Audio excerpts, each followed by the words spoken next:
كلا إذا بلغت التراقي وقيل من راق وظن أنه الفراق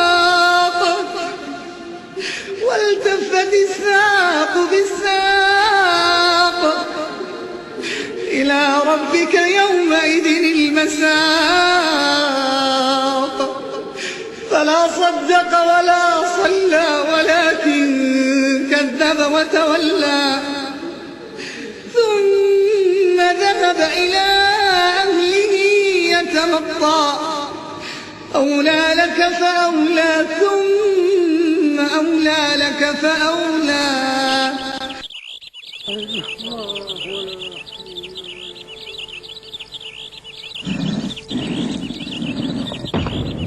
جماعة الآن أخوكم يسأل، اللهم ثبته عند السؤال. الله يغفر له.